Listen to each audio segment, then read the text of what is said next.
High বন্ধুরা, আজকে হবে পনিরের নিউ একটা রেসিপি। ফার্স্টে এখানে দই, কসুরি মেথি, স্বাদমতো নুন, গরম মশলা গুঁড়ো, গোলমরিচের গুঁড়ো আর লাগবে আদা রসুনের পেস্ট দিয়ে এই পনিরটাকে ম্যারিনেট করে নেব। ম্যারিনেট করে কিছুক্ষণ রেখে দিতে হবে। তো এই রেসিপিটা খুবই সিম্পল এবং কি চটজলদি হয়ে যায়। তো ভালো করে পনিরটা ভালোভাবে মেখে নিচ্ছি।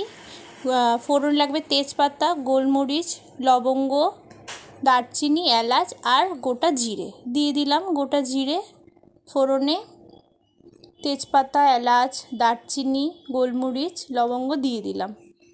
এরপর ম্যারিনেট করা পনিরটা দিয়ে দেব আর গোল গোল করে কেটে রাখা পেঁয়াজটাও একসাথে দিয়ে দেব এর মধ্যে।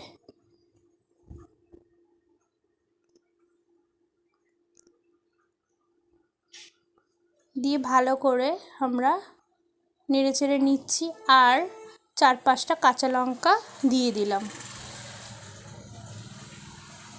এরপর স্বাদ মতন একটু মিষ্টি দিয়ে দিলাম আর পরিমাণ মতন লঙ্কা গুঁড়ো দিয়ে দিলাম।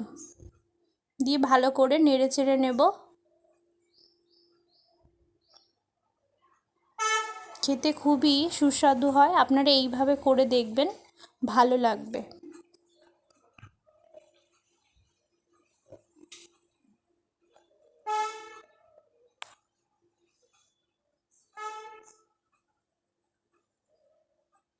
কিছুক্ষণ ফুটতে দেব।